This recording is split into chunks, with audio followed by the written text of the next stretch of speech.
3 teman-teman. Tuh, electric field 0 cuy. Sebelahnya ini persis ya. Sebelahnya ini persis. Sini. Ini persis ada di balik tembok sini nih korbannya nih. Kenceng banget 3 koma cuy.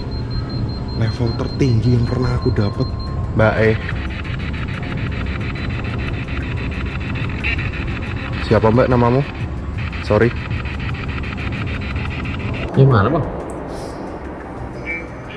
Sorry, editanku zaman dulu emang kurang ya. Ini.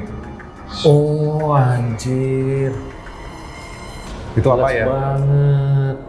Pantai Selatan cuy. Anjir ternyata serem paling. Gila sumpah serem paling. Air Pantai Selatan cuy. Tadi kalian lihat kan di HP ku. Di Roro Kidul. Aku di sini. Sempat manggil-manggil Nyi Roro Kidul saat itu. Iya. Sempat ku tantang. Bilang apa? Aku bilang, Nyi Roro Kidul, aku datang ke sini mau uji nyali dan aku adalah penguasa dari rumahku sendiri.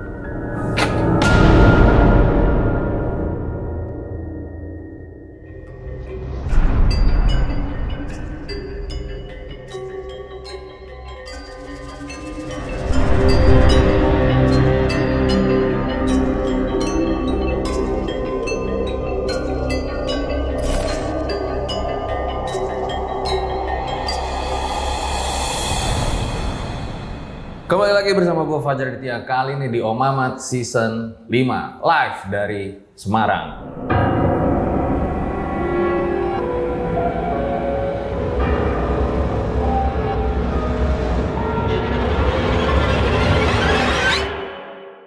Jadi guys, hari ini kita kedatangan YouTuber penelusuran legend dan dia memang terkenal di Semarang. Langsung aja kita sambut.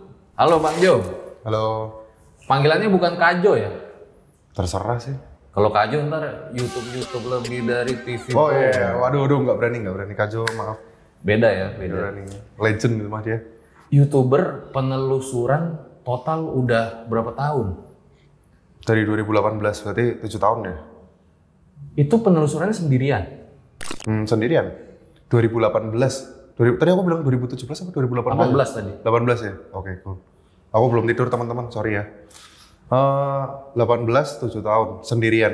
Tapi kadang-kadang aku juga ngajak teman kalau aku mau collab sama dia. Kenapa kok bikin yang memacu adrenalin banget? Karena sorry ya, maksudnya kadang bukan hantunya gitu. Kadang bisa kita dibegal, dirampok gitu kan, bawa kamera dan lain-lain kan. Ya, karena saya bosan hidup. Maksudnya? Bosan, pernah kerja di kantor. Oh, Saya jadi capek. Dan sepertinya saya tidak cocok kerja di kantor. Jadi ya pas main bikin video kok asik gitu. Ya udah terusin aja. apa yang selama 7 tahun tuh paling serem? Paling serem kalau ketemu manusia. Karena seumur-umur cuman manusia yang mencelakaiku. Diapain emang? Dipukul. Lagi eksplor. Hampir mau dibegal. Dipukul. Gara-gara dikira aku mau cari nomor togel di kuburan. Tapi emang mau nyari nomor togel sih. Kalau tahu caranya mungkin iya ya. Memang aku nggak tahu caranya gitu. Enggak, gue kemarin ngeliat lu itu ketemu sama janin bayi pas lagi penelusuran. Ya. Boleh lihat videonya nggak? Ada di channelku. Judulnya Nemu Janin di RSK Tayu. Nah, yang ini nih. Yang mana coba pas bagian lu nemuinnya? Ini ginjal sama nih di atas apa ya? Wait sebentar teman-teman. Ini aku nyalain biar kalian bisa kelihatan jelas. Anjir aku gemetaran nih organ dalam. Ini apa ini? Ih, ini janin teman-teman. Anjir ada janinnya dong. Astaga janin cuy. What the hell, jadi janin bentuknya kayak gini ya? Waduh, nih tolong explore kalau kesini tolong jangan dirusak ya. Janin B. Sumiati 92. Itu janin bayinya kan gede banget itu ya, lumayan gede lah. Setangan. Pas lu nemuin rasanya gimana tuh? Ya deg-degan mas. Deg-degan ya kali. Baru pertama kali aku lihat bentuk janin tuh kayak gitu, kepalanya kayak alien, tangannya kecil panjang gitu. Kamu pernah lihat janin secara langsung mata kepala belum? Belum kan? Saya sudah. Dan kemarin katanya sempat kena kasus ya. Katanya nggak minta izin pas penelusuran. nggak minta izin sama siapa nih. Karena kan beredar beritanya kayak gitu ya. Yes, banyak hal yang nggak jelas di situ. Aku dituduh mencuri lah, aku dituduh macam-macam. Padahal udah minta izin, selalu minta izin. Udah. Lah aku nggak pernah kegerebek loh. Aku selalu minta izin. Warga selalu tahu kalau aku pengen. Berarti risetnya memang dalam ya sebelum penelusuran itu ya? Aku kalau riset nggak dalam-dalam banget. Tapi kalau izin iya. At least aku minta izin kalau misalnya kita tidak tahu siapa yang punya, misalnya ya di lokasi lain kita nggak tahu siapa pemilik dari properti itu, ya kita izin warga. Dan ketika masuk atau keluar, aku selalu ngomong sama mereka, aku tidak mencuri, aku tidak merusak, monggo diperiksa bawaanku, tak tunjukin, monggo diperiksa. Beberapa kali aku juga bilang di video kok, silahkan diperiksa Pak kalau misalnya ada kecurigaan atau gimana. Berarti yang udah minta izin aja gitu ya, kadang ada orang yang laporin ya, apalagi kalau penelusuran kita nggak minta izin tuh ya, wah gawat itu. Ya udahlah, ditahan dulu ceritanya ya. Seperti apa kisah paling seram dari Jokal? Langsung aja kita mulai. Berikut adalah ceritanya. Mau ikut? Na na na na na na na na na na ang ang ang ang ang ang ang ang ang ang.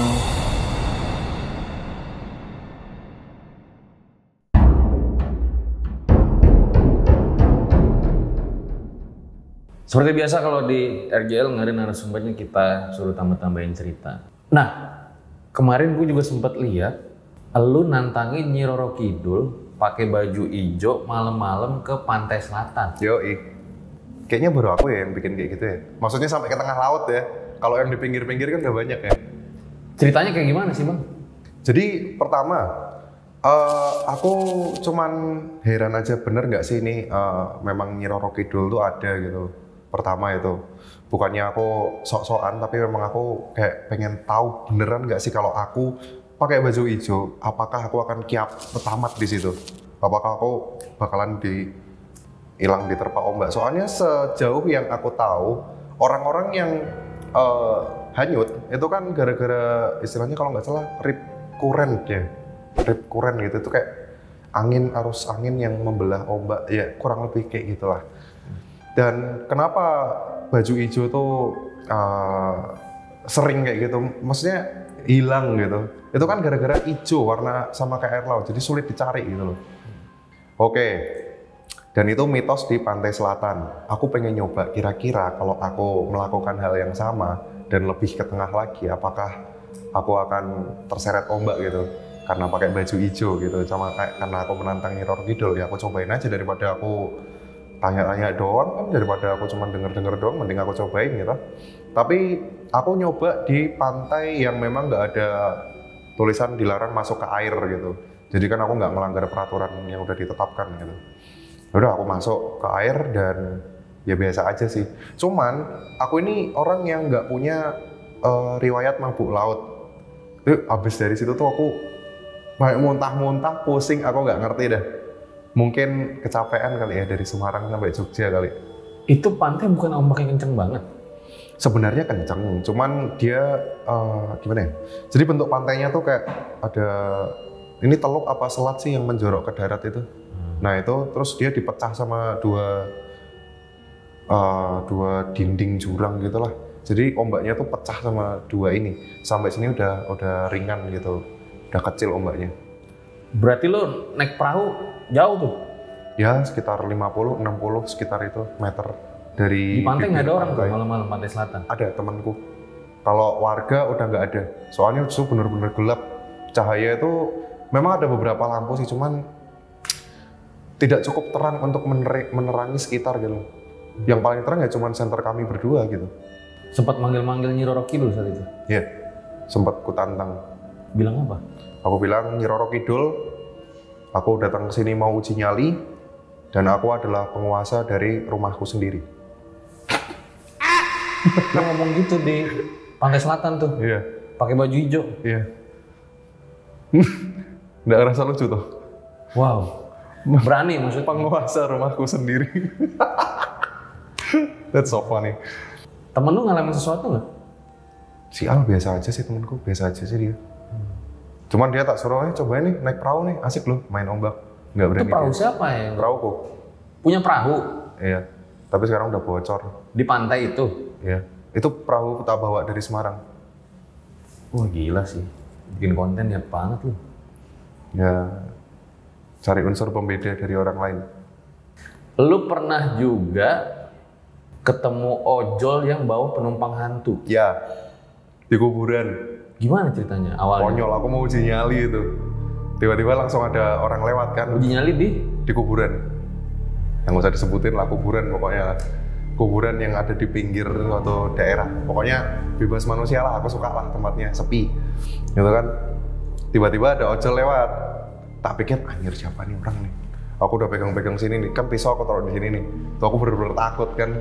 Aku juga belum tahu daerah itu sebelumnya. Tiba-tiba ada ojol lewat, pas dia dekat aku bilang monggo mas gitu, kok dicuekin gitu kan ya. Terus oh ya udahlah, dicuekin lah. Aku lanjut uji nyali tuh. Beberapa menit kemudian dia datang dong sini. Mas aku nunut ikut nganu ya mas ya, nungguin penumpangku gitu. Penumpang siapa ya mas ya? Tak tanyain kayak gitu. Tadi nungguin penumpangku. Hah? Penumpang yang mana? Itu dia mulai tadinya dia nggak bilang kayak gitu, dia bilang mas aku nunut mau duduk di sini ya, dia bilang kayak gitu tuh, minta ditemenin gitu kan. Aku takut di situ di sana sendirian gitu. Ini pakai baju ojek hijau-hijau? Iya, pakai baju ojol gitu. Tadinya aku kira itu orang mau aneh-aneh kan. Wah aku udah takut tuh, aku udah pegang senjata di sini. Anjir nih kalau aku diapa-apain repot nih manusia nih lawannya nih. Udah kan, dia semakin dekat ternyata dia cuma mau minta nongkrong juga di situ, soalnya dia takut sendirian mungkin ya. Terus tadi aku habis nganterin penumpang nih, penumpangnya ngambil duit, gitu kan, tapi nggak datang, aku boleh nggak di sini? Penumpang yang mana mas? Gitu kan. Penumpang yang tadi bareng aku, yang pas tadi aku lewat, sampean sendirian kok lewat gitu kan? Ada tadi penumpang, gitu. Nggak ada mas, bapak-bapak aku nganterin. Aku sumpah itu aku lihat dia sendirian, ada videonya juga. Bisa di cross check, dia sendirian. Nah terus habis itu tiba-tiba dia langsung bilang, nah itu bapaknya yang tadi itu. Nah dia manggil-manggil, pak bayar pak. Tadi belum bayar gitu kan. Aku kejar kan, ini ngomong sama siapa? Apakah mabuk? Apakah emang orang gila? Nggak tahu. Tapi kalau ojol kayaknya bukan orang gila ya. Lalu aku kejar, mas tak tarik set. Kamu ngomong sama siapa? Di sini cuma ada kita gitu kan. Itu bapak-bapaknya dia belum bayar gitu loh, malah jalan ke sana gitu kan.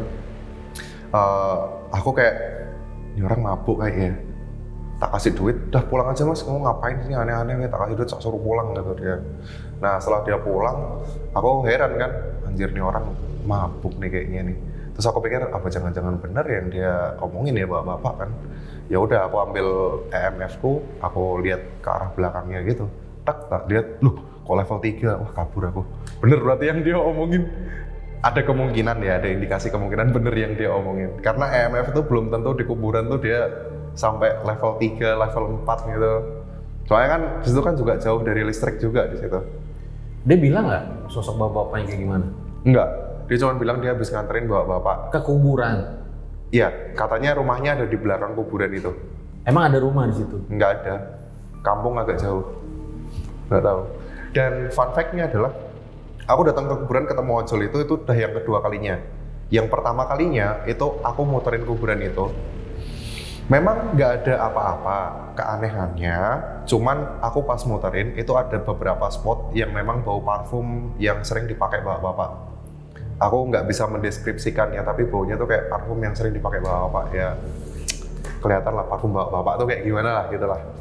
Nah itu. Nah beberapa waktu kemudian aku nyoba lagi uji nyali di situ, nyobain, loh kok malah ketemu sama ojol ini. Tapi itu kejadian udah lama sih. Habis itu aku belum pernah lagi ketemu kayak gitu. Dan ternyata di kolom komentar banyak sekali ojol-ojol yang mengaku kalau dia pernah atau sering nganterin orang yang nggak jelas kayak gitu tuh, makhluk nggak jelas gitu. Banyak tuh di kolom komentarnya tuh. Mungkin buat bapak ojol atau temen ojol yang dimaksud jokal gitu ya. Boleh banget dong, siapa kali melihat video ini langsung kirim ceritanya ke RJL, siapa tahu nih langsung kita undang, karena gue penasaran sih sebenarnya yang dialamin dari POV-nya si ojol tuh apa gitu. Karena kan aneh banget lu lagi penelusuran sendirian tiba-tiba dia bolak-balik nyariin bapak-bapak penumpang yang belum bayar kan. Tapi banyak loh ojol yang kayak gitu kerekam gitu loh. nganterin di sapa sama satpam gitu, dia diem aja, tiba-tiba dia marah-marah di kebun gitu, woi neng bayar neng. Serius? Ada videonya, jauh sebelum aku ketemu kejadian kayak gini. Oke, buat kalian ojol yang dimaksud bisa langsung kirim ke sini nih, nanti kita undang ke podcast. Bro, lu kan udah lama nih bikin YouTube horor ya. Apa sih yang paling serem yang pernah lo alamin? Aku akan cerita mulai dari aku bikin YouTube ya. Seperti yang tadi aku bilang, aku bosen sama kantor ya. Terus aku datang ke tempat angker, kok enak. Itu bikin adrenalinku naik. Rasanya kayak hiburan tersendiri, jadi aku terusin kan. Awal-awal aku itu orang, kalau dilihat videoku yang awal-awal itu, aku orangnya bener-bener skeptis sama makhluk astral. Aku kayak, itu paling cuma sugesti, itu bullshit lah, banyak cerita-cerita. Ya begitulah, yang mungkin tambahi bumbu dan segala macam. Main. Lama-kelamaan, ternyata ada sesuatu yang lain nih. Selain logika kita gitu, ada hal di luar logika kita yang belum bisa dijelaskan pakai sains. Salah satu contoh paling sepele itu kita pakai ERT. ERT ini adalah alat yang kepanjangannya itu Electromagnetic Radiation Tracer. Sebenarnya basicnya alat ini tuh untuk mendeteksi gelombang elektromagnetik. Nah, aku bukan orang elektro, tapi aku baca-baca sedikit. Jadi ERT ini itu memang dipakai buat deteksi listrik ya. Ada 2 bar di alat ini. Yang pertama itu electric field, medan elektromagnetik. Yang di bawahnya itu ada magnetic field, medan magnet. Kalau aku baca di artikel di internet, jadi listrik itu bisa bekerja tanpa adanya magnet. Tapi kalau magnet itu harus ada listriknya. Aku baca di artikel seperti itu. Nah, kalau aku arahin itu ke steker, itu semuanya nyala. Listrik, medan magnetnya juga nyala semua. Tapi kalau aku coba di kuburan, pernah ini di suatu tempat angker yang memang listriknya udah diputusin, nggak ada aliran listrik di situ. Tiba-tiba magnetic field-nya nyala, electric field-nya 0. Nah, ini kan jadi pertanyaan. Ini magnetic field dapat daya dari mana? Kan anomali itu. Aku berusaha tanya itu ke penonton-penontonku, coba anak elektro ini ada yang bisa jelasin ini apa enggak? Sampai sekarang nggak ada tuh orang yang bisa menjelaskan itu ke aku. Berarti kan masih anomali gitu. Oke, Jadi kan bisa mungkin, wah, kalau elektro kurang paham ya. Tapi memang tujuan alat itu ketika ada energi gitu yang mungkin nggak bisa terlihat, dia bisa tahu gitu ya. ya contohnya listrik, kan kita nggak bisa lihat listrik. Nah, tapi dia bisa mendeteksi. Nah, ini kalau magnetic field-nya itu dia bisa naik dengan electric field 0, ini dia magnetic field ini dapat daya dari mana gitu loh. Itu kan anomali kayak gitu loh. Terus habis itu aku dapat bantuan lagi dari gadget thermal. Thermal ini sebenarnya cuma buat mendeteksi suhu panas. Iya kan? Nah, ketika disejajarkan sama night vision, kok bisa ada objek yang bersuhu seperti manusia? Padahal rumor-rumor yang beredar, hantu itu dingin. Nah, terus ini apa? Bisa dijelaskan? Aku di sini bukan mau mencuci otak kalian. Aku bertanya ke kalian yang lebih tahu. Itu. Kedua, spirit box. Ketiga spirit box. Memang ini radio tapi frekuensinya dipercepat, ganti secara cepat, secara acak. Udah banyak ghost hunter yang menggunakan itu, baik di luar maupun di Indonesia. Itu ada beberapa kriteria, itu bisa dikatakan anomali atau keanehan. Ketika kita tanya, apakah Anda sudah makan pagi ini? Itu dijawab, belum. Anda makan apa? Manusia. Kalau dia bisa nyambung, ini yang jawab siapa gitu loh. Masa wawancara radio, cuman kalau memang ada wawancara radio, biasanya dia rusak sih, kemasukan. Ada yang jawab tuh pas lu penelusuran? Ada banyak. Coba lihat videonya. Ada. Di TikTok biasanya aku masukin tuh. Coba. Yang namanya Sulastri itu. Di TikTok sering aku masukin cuplikan-cuplikannya. Ini nih yang habis ini di Paragon. Itu aku tanya, itu jujur aku nggak tahu namanya dia siapa gitu kan ya. Aku tanyain, namamu siapa mbak? Dia jawab namanya. Coba. Terus baru habis ku upload, bener dong namanya itu. Terus habis itu yang mana lagi ya? Ini Sulastri, aku tanya. Coba, ntar kita dengerin dulu ya. Ngaruh nggak? Level 3 teman-teman. Tuh, electric field 0 cuy. Sebelahnya ini persis ya. Sebelahnya ini persis. Sini. Ini persis ada di balik tembok sini nih korbannya nih. Kenceng banget 3 koma cuy. Level tertinggi yang pernah aku dapat. Mbak Siapa mbak namamu? Sorry.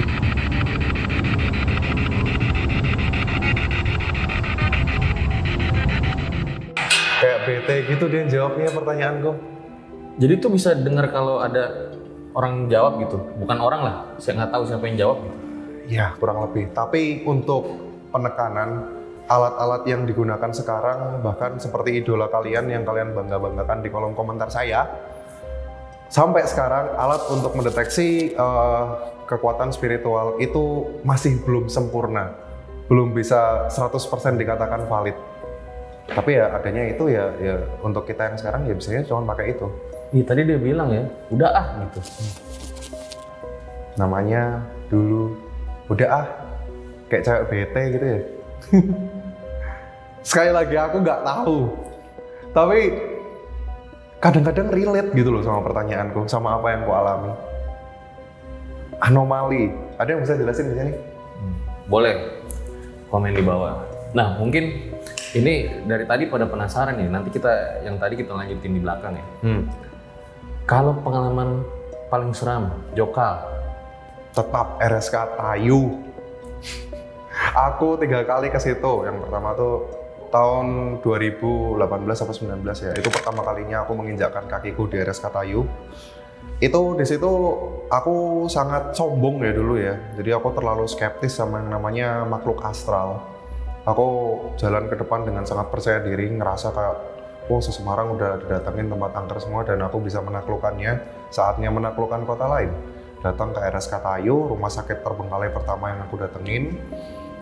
Jalan ke situ, jalan masuk, pertama di awal-awal semuanya baik-baik saja. Emang udah merinding gitu, tapi dulu aku bilang, semakin merinding aku semakin semangat. Iya, sombong banget. Semakin aku merinding, semakin aku bersemangat, men. Oke. Jadi teman-teman ini sebenarnya tengah malam ya ini ya teman-teman ya, jam 12. Masuk. Waduh, kakiku gemetaran, semakin gemetaran, tanganku semakin gemetaran, pusing. Udah sampai endingnya aku hampir pingsan. Aku nggak berhasil menelusuri semua ruangan yang ada di RSK Tayu. Itu rumah sakit gede banget. Terus habis itu aku dendam. 2020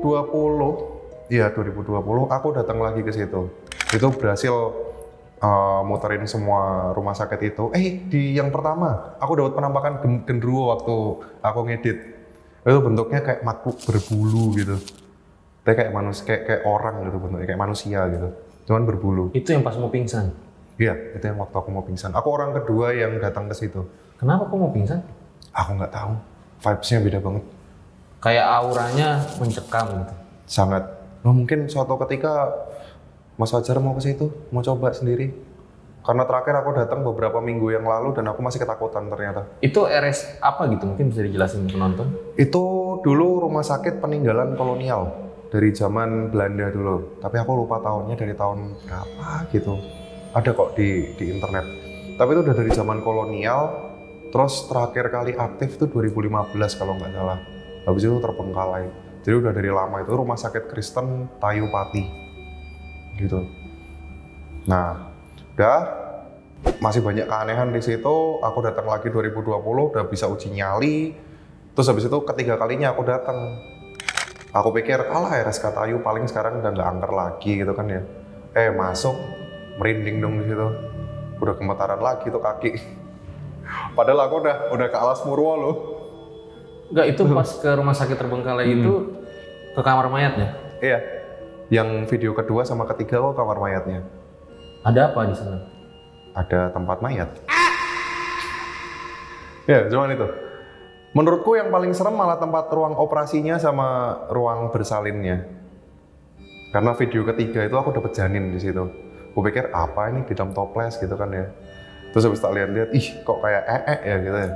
Habis tak puter-puter, lah kok tulisannya ginjal. Oh ginjal bentuknya kayak gini ya. Ada tuh.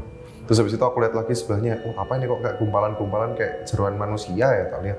Kok ada tangannya, ada kakinya. Kok kepalanya gede kayak alien. Gitu. Habis itu sebenarnya nggak ada baunya. Oh iya, itu janin sejak tahun 92 sama satunya lagi ada 2. Satunya lagi tahun 88. Ada tulisannya? Ada. Nah terus pas tak lihat kayak gitu kan, kok jijikan ya, tapi kok asik juga ya diliatin ya. Tak lihat lama-lama mual aku, pengen muntah akhirnya. Ada namanya? Namanya ada tapi aku lupa, nggak tahu itu nama janinnya atau nama ibunya, aku nggak tahu. Tapi salah satu dari 2 janin itu ada namanya cewek sih. Siapa gitu, aku lupa. Tapi di videoku ada kok. Gitu. Kalau nggak salah kan dulu banyak tersebar kisah-kisah horor di rumah sakit itu ya, kalau nggak salah ya? Ya, tapi emang aku emang tempat itu horor sih. Ada bahkan yang... sampai sekarang. Lu tahu nggak kisah horor tentang rumah sakit itu? Aku kalau rumah sakit setauku tetap horor karena banyak yang meninggal di situ. Betul kan? Ya udah. Mungkin ada orang yang masih pengen hidup tapi udah dicabut nyawanya. Terus akhirnya jadi orang penasaran di situ. Kali aja ya. Aku agak sedikit percaya hal mistis setelah 7 tahun berkecimpung di dunia kayak gini. Tapi rumah sakit paling angker menurutku tetap RSK Tayu ini sih. Karena banyak anomali yang aku tidak mengerti dan vibes-nya tetap beda dari rumah sakit terbengkalai lainnya. Coba boleh lihat yang penampakan genderuwo tadi nggak pas lu ke rumah sakit? Ada. Wah itu video udah lama banget tuh, 4 tahun yang lalu tuh kayaknya tuh. Mungkin teman-teman kalau mau lihat sendiri bisa tolong di cross check itu kira-kira apa. Karena selihatku bentuknya aneh. Kayak manusia tapi berbulu gitu. Tapi aku agak lupa penampakannya tuh ada di menit keberapa ya. Ini. Sini. Sorry, kecepatan ya. Belum. Coba lihat ruangan yang sebelah sana ya. Anjay, aku masuk sampai ujung ke ujung ini. Men. Oh, kayaknya ini udah ujungnya ya. Nah ini. Oh, kayaknya ini udah ujungnya ya. Apa harus Oh, kayaknya ini udah ujungnya Mana, Bang? ya. Wait. Oh, kayaknya ini udah ujungnya ya. Kayaknya ini udah ujungnya ya. Gimana bang? Sorry, editanku zaman dulu emang kurang ya. Ini udah ujungnya ya. Itu apa Jelas ya? banget. I don't know. Kayak hitam-hitam gitu ya? Menurutmu itu apa? Itu kayak sejelas yang dulu itu orang lagi mau berangkat umroh, ada pocong dekat pohon pisang tuh, pernah lihat nggak lo videonya? Kayaknya belum deh. Ada itu, gue pernah bahas tuh. Jadi nggak sengaja tuh bocah lihat kayak ada pocong gitu, tapi akhirnya diklarifikasi ternyata bukan pocong gitu, kayak Bukan, ya? sebuah benda yang menyerupai aja. Ini mungkin di konsep ya, mungkin aku salah lihat.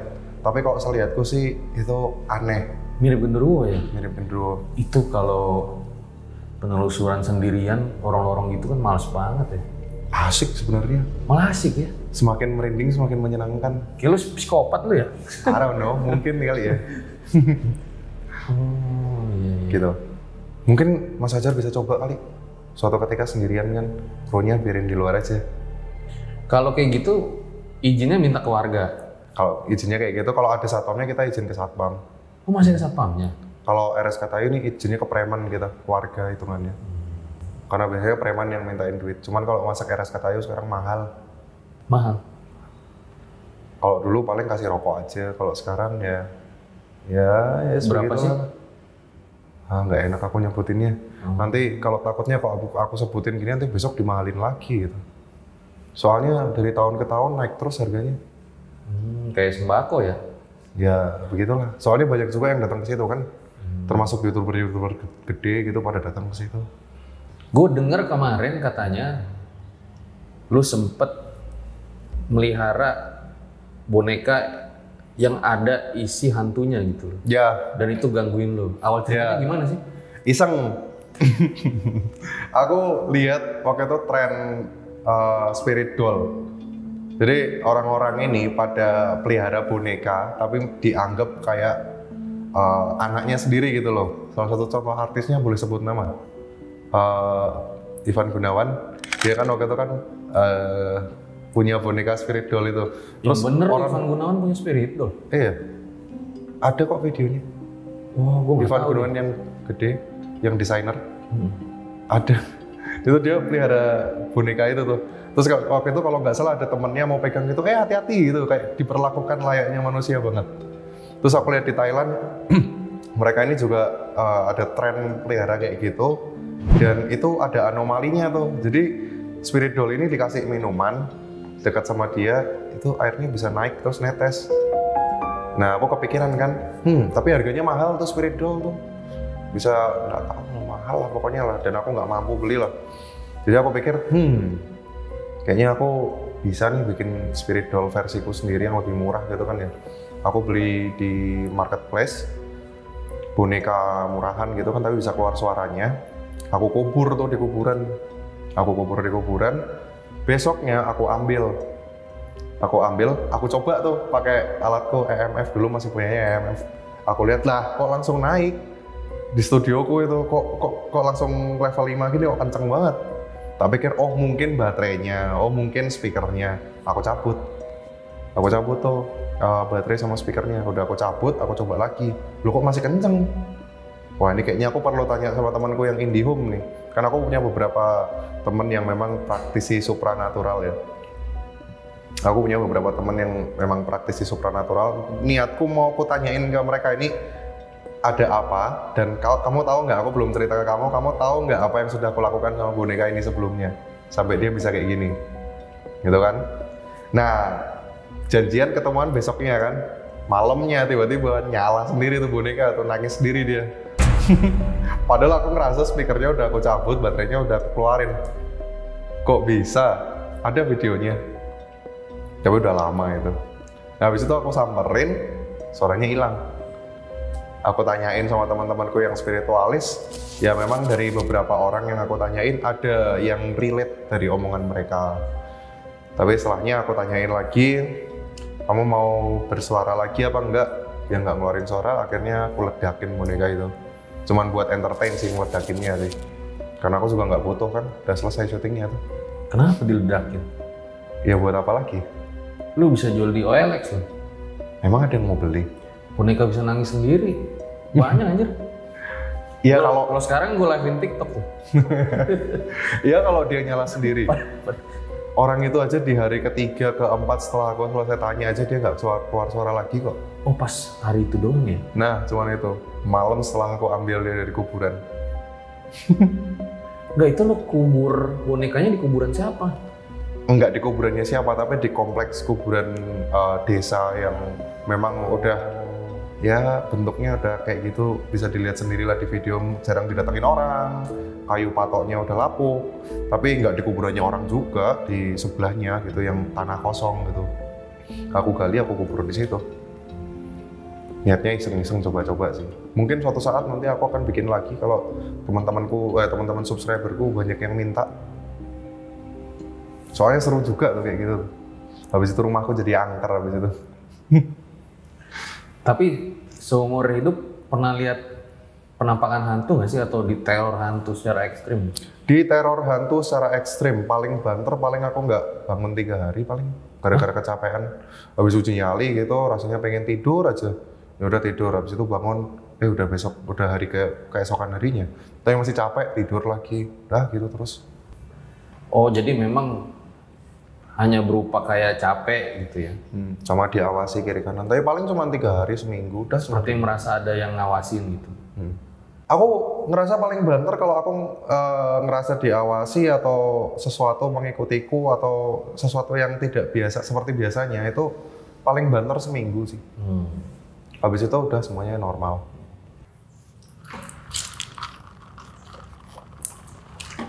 Kalau teh nggak perlu teriak-teriak kayak minum kopi ya, gitu nggak perlu ya.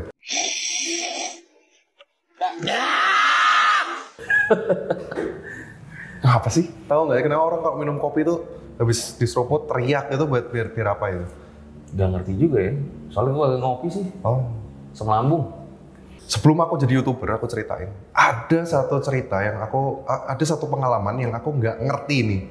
Jadi dulu almarhum eyangku yang tinggal di Seragen itu pernah ngajak aku ke suatu bukit. Yang di atas bukit itu ada makamnya kalau nggak salah ya. Itu namanya Joko siapa itu? Pokoknya orang gede lah di zaman dulu. Joko Tingkir. Aku lupa namanya, tapi pokoknya itu katanya sih orang gede, almarhum mbahku eyangku dulu bilang kayak gitu. Aku ikut aja. Nah, seperti ceritaku yang sebelumnya, aku ini orang yang skeptis di masa lalu. Aku ikutin aja ya udahlah karena aku menghormati itu eyangku ya, tak ikutin. Jalan naik ke atas bukit gitu kan ya. Dalam hati aku cuma mikir ngapain aku harus buang-buang waktuku ke tempat kayak gini. Mendingan aku apa kayak kerja kayak ngasilin duit kayak jualan apa kayak gitu kan ya. Buang-buang waktu banget dari Semarang ke Seragen. Jesus. Nah, terus habis itu sampai atas disuruh doa tuh pakai dupanya dupa Gunung Kawi gitu kan ya. Udah kan doa situ dia udah bicara pakai bahasa Jawa yang kromo inggil, kromo yang aku nggak mengerti artinya apa itu, pokoknya next level lah. Udah, itu aku sambil ngeliatin dia kayak, ngapain aku harus buang-buang waktuku di sini? Nggak guna kita bicara sama kuburan, awan kayak gitu ya. Aku bilang kayak gitu tuh. Tiba-tiba di atasku tuh langsung ada suara kayak gini, kayak gitu.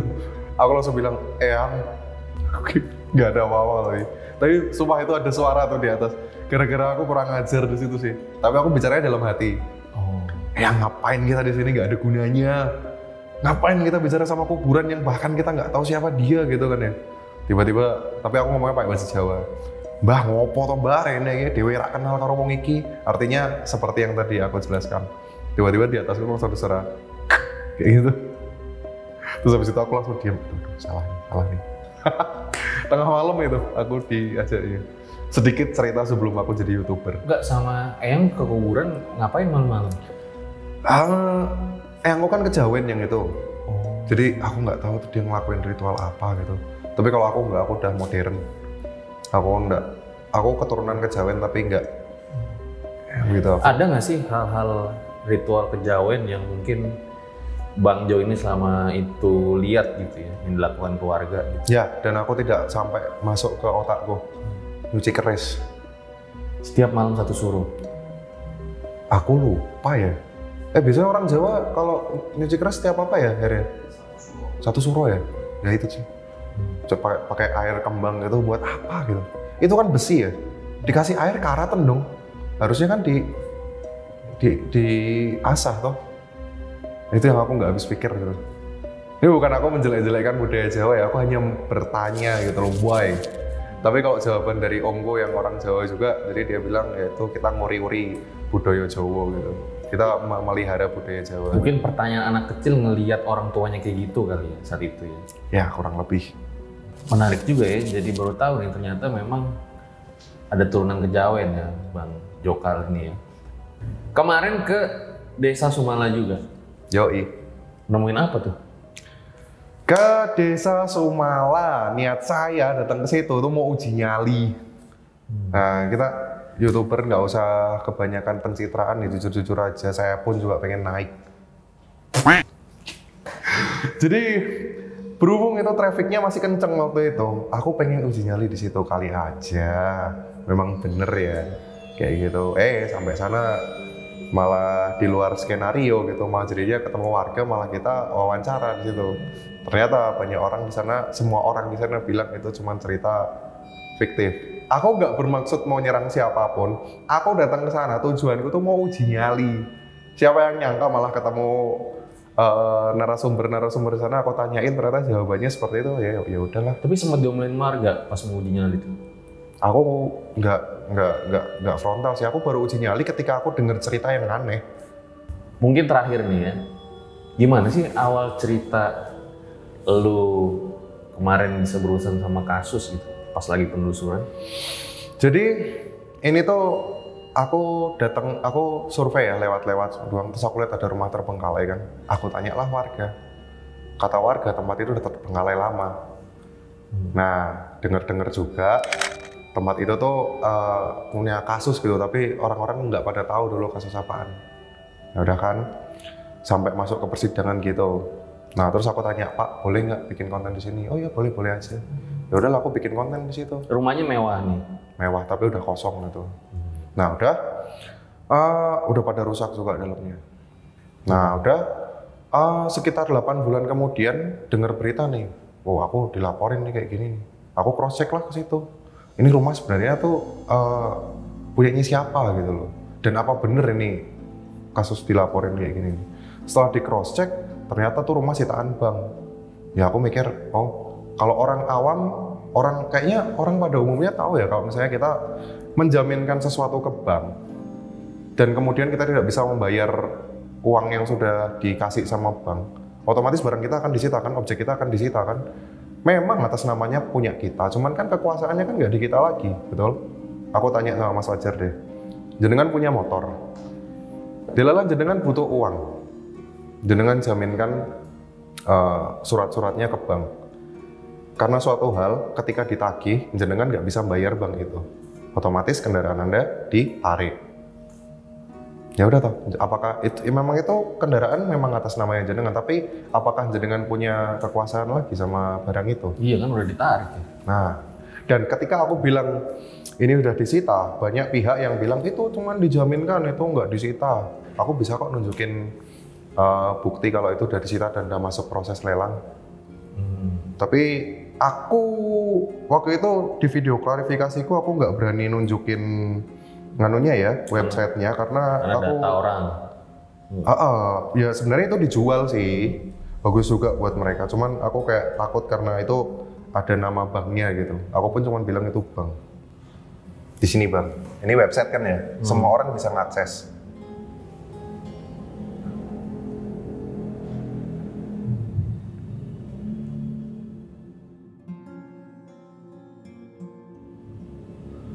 Nih. Tadi disita harganya 2,9, tapi di pemberitaan 4, sekian. Emang lu bikin apa sih pas di video di rumah itu? Sebenarnya aku explore biasa di situ awalnya, tapi kemudian karena banyak yang minta uji nyali, ya udah aku coba uji nyali. Gitu. Dah sesimpel itu. Uji nyali itu gimana? Uji nyali aku main jalangkung sih di situ sih karena banyak yang request juga. Tapi sejauh aku uji nyali di situ, kesimpulan dari hasil uji nyaliku di sana itu adalah rumah yang paling nyaman yang pernah aku pakai 24 jam. Jadi aku nggak bilang rumah itu tuh memang angker, aku nggak bilang rumah itu tuh seburuk itu atau berhantu. Ya, yang namanya tempat terbengkalai ya pasti nggak senyaman tempat yang tidak terbengkalai kayak gini dong. Tapi di situ aku dituduh maling, aku dituduh merusak. Padahal lu nggak ngambil apapun dan nggak merusak apapun. Enggak. Dan ketika aku ditanyain, aku bilang saya punya bukti kalau barang-barang ini itu yang ngambil bukan saya. Tapi memang ada yang ngambil, orang lain gitu. Aku mau ngomong di sini tapi agak ngeri ya. Jadi kalau aku ngomongin, sumpah bakal malu banget sih. Okay. Jadi biarkan kasus ini berjalan dulu aja lah ya. Siap. Cuman aku bener-bener gak habis pikir sih. Aduh, ada orang kayak gitu loh. Sekali lagi, pertanyaanku masih sama. Ini punya sampean. Sampean butuh uang, aku bank. Oke, ini dijaminkan ya. Ini uangnya. 3 kali ditagih nggak bisa bayar. Ini saya sita ya, sesuai perjanjian ya, sita. Ini memang atas nama jenengan, tapi jenengan punya hak apa sama ini? Yeah. Bahkan ownernya pun nggak boleh masuk loh. Kok bisa dia kayak gitu? Kalau sepengetahuan gue ya, sepengetahuan gue yang bukan orang hukum ya memang udah disita. Ya. Udah bukan punya gue lagi, kecuali gue bisa bayar lagi gitu ya. Iya, nggak jelas gitu loh. Tapi ini sepengetahuan gue ya, kalau bahasa hukumnya. Aku pun kayak gitu. Mohon maaf, kurang paham.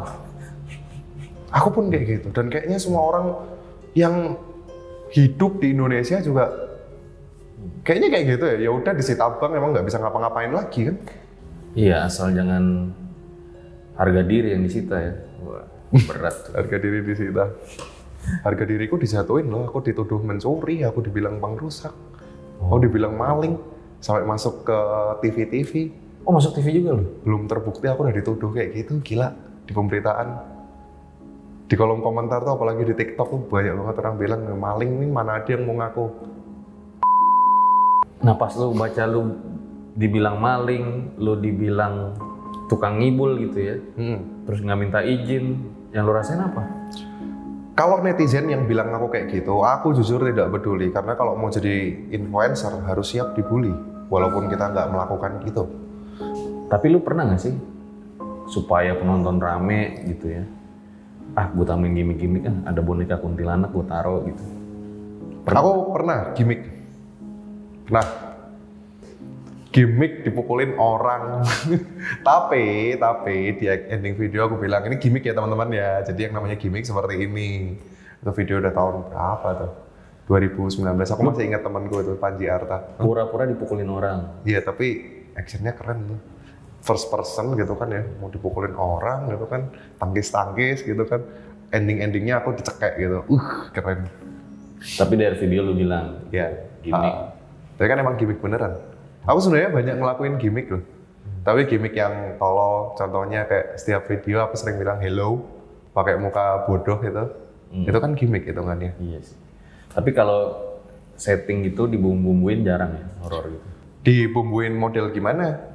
Ya misalnya, ada penampakan, tapi itu sebenarnya udah setting duluan gitu. Gimana? Aku sendirian loh. Nggak pernah berarti ya? Kalau misalnya dipukulin orang, ya pernah. Tapi kalau settingan, pernah juga. Dan kayaknya semua YouTuber settingan deh. Ini kamera nggak disetting nih. FPS-nya. Iya, emang bener juga sih.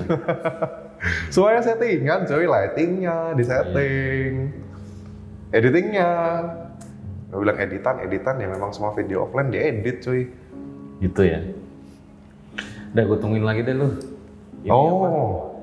Kalau nanti sudah bisa diupload, kamu akan terkejut. Kenapa? Aku punya satu video yang kayaknya ya, aku adalah explorer pertama yang nemu benda kayak gini nih. Tapi nanti, tolong di subscribe aja. Tapi kalau udah nonton, mau di-unsubscribe nggak apa-apa. Ya udah, thank you ya. Sukses selalu bro ya. Thank you nih. Itu deh guys, episode pada kali ini gue juga ngucapin makasih sama Blue House ya, yang udah nyediain tempat yang mantap ini sehingga gue bisa syuting di Semarang bareng Bang Jo. Dan kayak biasa ambil baiknya, buang buruknya gitu ya. Jadi yang baik-baik aja ambil, yang buruk ya udah buang aja gitu, cukup tahu aja dari episode ini. Gue Fajar Aditya, RJ5 undur diri. Ciao.